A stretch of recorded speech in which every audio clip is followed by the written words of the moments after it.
Take school channel में स्वागत है।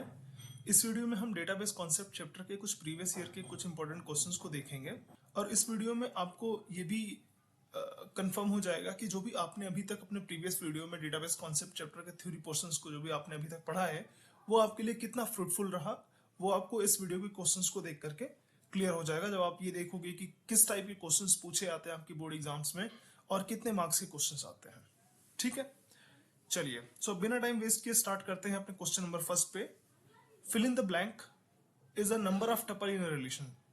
सो जैसा कि हमने बताया था जब हम की टर्मिनोलॉजी जब हम commonly use terminology in relational data model पढ़ रहे थे तो उसमें हमने बताया था कि number of tuples in a relation को हम क्या बोलते हैं, cardinality. Correct, so cardinality is the number of tuple in a relation. Correct, fill in the blanks. देखिए कितना सिंपल क्वेश्चन, डायरेक्ट जो हमने पढ़ाया उसी से पूछा गया है और आपको एक नंबर ये क्वेश्चन दे देगा। करेक्ट, ठीक है। अब चलते हैं अपने सेकंड क्वेश्चन को, जिसमें क्या पूछता है वो, explain the concept of alternate key in relational database management system with an appropriate example. So जैसे ये थ्योरी क्वेश्चन है, आपके 2 मार्क्स के क्वेश्चन हैं। आपको क्या पूछ रहा है, अल्टरनेट की। सो अल्टरनेट की क्या होता है आपको पता है, ऑल द कैंडिडेट की एक्सेप्ट प्राइमरी की इज कॉल्ड अल्टरनेट की, राइट। सो प्राइमरी की के अलावा जितने भी कैंडिडेट कीज बचते हैं उसी को ही आप क्या बोलते हो, अल्टरनेट की बोलते हो। ये तो आपका डेफिनेशन हो गया। बट जब आप इस क्वेश्चन में, चूंकि ये क्वेश्चन 2 नंबर का पूछा गया है, तो आप इसमें क्या लिखोगे। सबसे पहले तो आप बताओगे व्हाट इज कैंडिडेट की। सो कैंडिडेट की में आप छोटा सा डेफिनेशन लिख दोगे कि set of attributes which can define each tuple uniquely in a relation that is called candidate keys, right? Then फिर आप बताओगे what is primary key. So primary key is nothing but pick any key from candidate is called primary key.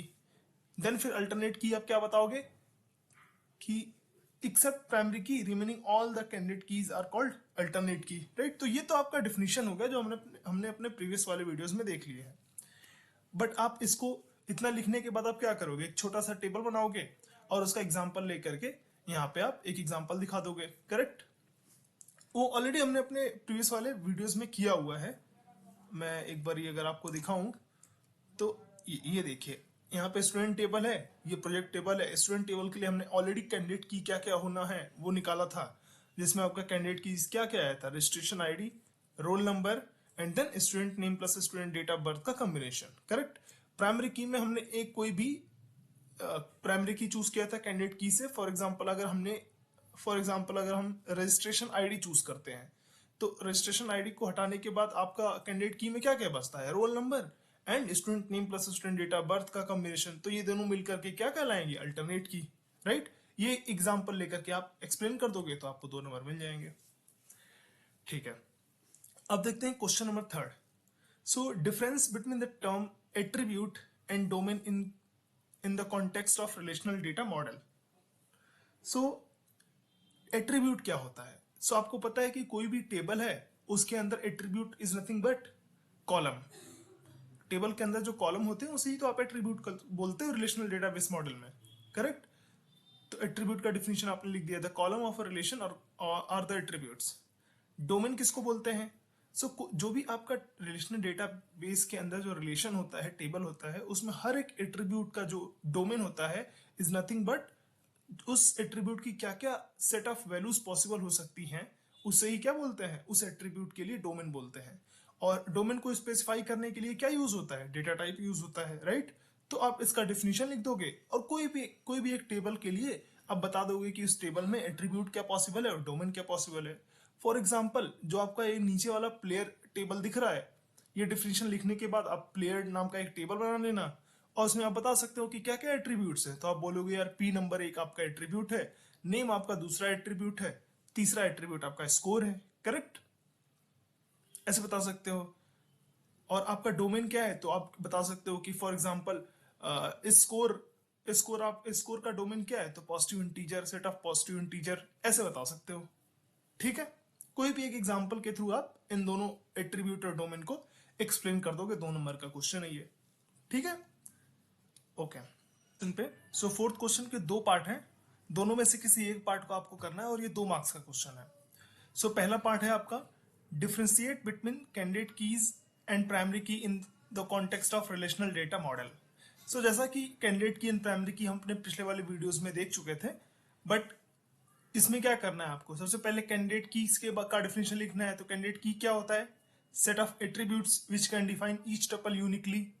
Primary की क्या होता है, pick any की from the candidate की is called primary की, राइट। इसके लिए आप एक टेबल के थ्रू एक एग्जांपल दे दोगे, राइट। और ये सारा डेफिनेशन हमने ऑलरेडी अपने पिछले वाले वीडियोस में देख चुके हैं। सो अब चलते हैं सेकेंड पार्ट पे। Consider the following table player. So player नाम का हमारे पास एक टेबल दिया गया है। अब उस टेबल के ऊपर उन्होंने 2 क्वेश्चन पूछे हैं और दोनों एक एक नंबर के हैं।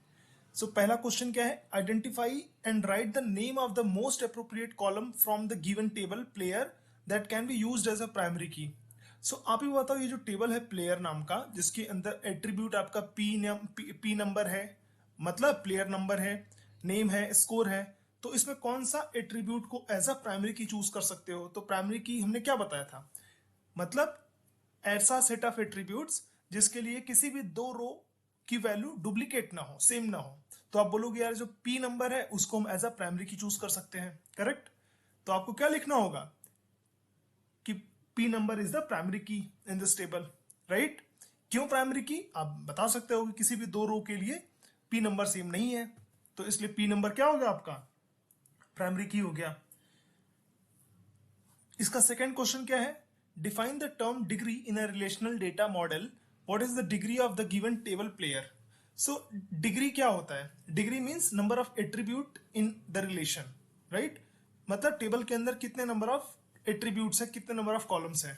सो प्लेयर टेबल के अंदर कितने नंबर ऑफ कॉलम्स है, आप बोलोगे P number, name, score, total 3 number of attributes है। सो इस टेबल प्लेयर नाम के टेबल की जो डिग्री है वो क्या होगी, 3 होगी, right. So degree of the player table is equal to 3। ठीक है, अब चलते हैं नेक्स्ट क्वेश्चन पे, 5th। ये भी आपका 1 नंबर का क्वेश्चन पूछा गया था। Fill in the blank is a non key attribute whose value are derived from the primary key of some other table.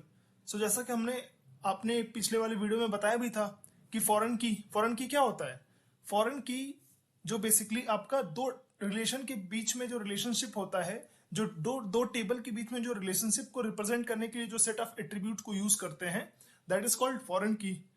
तो यहाँ पे क्या है, वही तो बोल रहा है कि is a non key attribute whose value are derived from the primary key of some other table। मतलब यहाँ पे किसी दूसरे टेबल से रिलेशनशिप को रिप्रेजेंट कर रहा है, तो इसका क्या होगा, इसका आंसर फॉरेन की। क्वेश्चन 6 नंबर का, ये आपका 2 नंबर का पूछा हुआ क्वेश्चन है। So explain the use of foreign key in a relational database management system, give example to support your answer. So जैसा कि हमने फॉरेन की के बारे में पढ़ा था, फॉरेन की क्या होता है। सो फॉरेन की बेसिकली आपकी किसी भी 2 टेबल के बीच में जो रिलेशनशिप होता है उसको रिप्रेजेंट करने के लिए फॉरेन की का यूज करते हैं, करेक्ट। इसको हम एक एग्जांपल के भी थ्रू देखे थे। तो बेसिकली आपको वही जो डिफिनेशन हमने अपने पिछले वाले वीडियोस में देखा था वो डिफिनेशन आपको लिखना है, और इसके साथ ही साथ जो है आप एक टेबल बना 2 टेबल बना करके उसमें आप बता दोगे कि यार इस टेबल के अंदर ये एज अ फॉरेन की काम कर रहा है और क्यों काम कर रहा है एज अ फॉरेन की, राइट। सो अब हम अपना पिछला वाला वीडियो फिर से एक बारी देख लेते हैं। ये देखिए, सो अपने पिछले वाले वीडियो में हमने ये एग्जांपल के थ्रू समझा था क्या फॉरेन की होने वाला है। तो हमारे पास 2 टेबल थे, स्टूडेंट टेबल और प्रोजेक्ट टेबल, जिसमें से जो स्टूडेंट टेबल था उसके अंदर एक कॉलम था प्रोजेक्ट नंबर, जो बेसिकली क्या कर रहा था, एज अ फॉरेन की काम कर रहा था। क्यों, क्योंकि ये जो है वो बेसिकली इन प्रोजेक्ट टेबल और स्टूडेंट टेबल के बीच में रिलेशनशिप को रिप्रेजेंट कर रहा था। रिलेशनशिप को कैसे रिप्रेजेंट कर रहा था, जैसे फॉर एग्जांपल जो पहला स्टूडेंट है दीपक नाम का, वो आपके प्रोजेक्ट नंबर 108 पे काम कर रहा है, और जो प्रोजेक्ट नंबर 108 है वो कौन सा प्रोजेक्ट है, basically railway database management project है, और इसका सबमिशन डेट आपका क्या है 15/05/2024, राइट। तो ये बेसिकली दोनों टेबल के रिलेशन को रिप्रेजेंट करने के लिए कौन सा कॉलम यूज हो रहा है प्रोजेक्ट स्टूडेंट टेबल के अंदर, तो आप बोलोगे project number. So project number यहाँ पे एक एज अ फॉरेन की तरह काम कर रहा है, राइट। तो ये दोनों टेबल आप बना करके आप एग्जाम्पल वगैरह समझा दोगे तो आपको 2 नंबर मिल जाएंगे।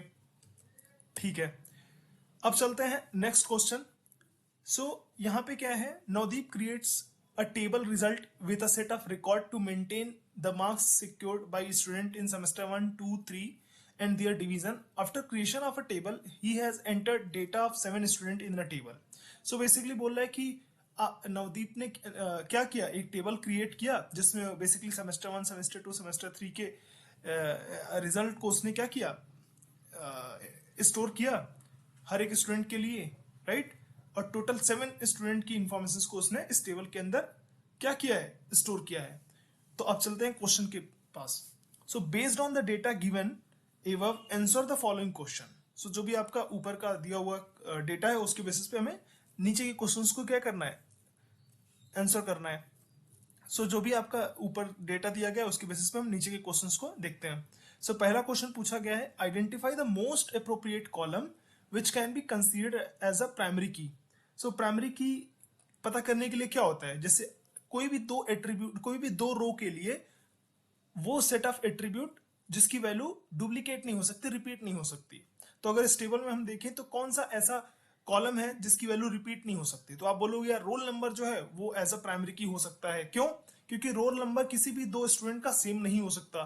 तो यहाँ पे रोल नंबर क्या है, रोल नंबर को हम एज अ प्राइमरी की कंसीडर कर सकते हैं। क्यों कर सकते हैं? क्योंकि किसी भी दो रो के लिए, किसी भी दो टपल के लिए, किसी भी दो स्टूडेंट के लिए रोल नंबर सेम नहीं हो सकता, राइट, हमेशा यूनिक होगा। ठीक है, अब सेकंड क्वेश्चन देख लेते हैं।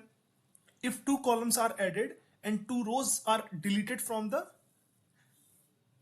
from the table result what will be the new degree and cardinality of the above table। so अब इसके लिए सबसे पहले हम ये देख लेते हैं कि अभी करंट में टेबल की क्या डिग्री है और क्या कार्डिनलिटी है। सो डिग्री क्या है अभी करंट में टेबल की? सो आप बोलोगे कि यार टोटल नंबर ऑफ जो कॉलम्स है वो 1 2 3 4 5 6 कॉलम है एज ऑफ नाउ। तो इसकी जो करंट डिग्री हो गई इस टेबल की वो 6 हो गई। कार्डिनलिटी कितनी है, टोटल नंबर ऑफ रोज कितने हैं, तो आप बोलोगे 7 रोज है।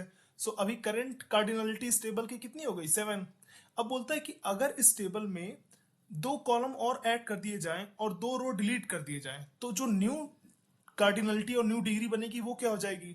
सो अगर 2 कॉलम ऐड करेंगे तो इसका मतलब जो आपकी डिग्री होगी वो इंक्रीज होगी। सो पहले 6 थी, अब कितनी हो जाएगी, 8 हो जाएगी 2 ऐड करने के बाद। जो न्यू कार्डिनलिटी होगी वो क्या होगी, अगर 2 रो आप डिलीट करोगे तो अब आपका पुराना कार्डिनलिटी कितनी थी, 7 थी।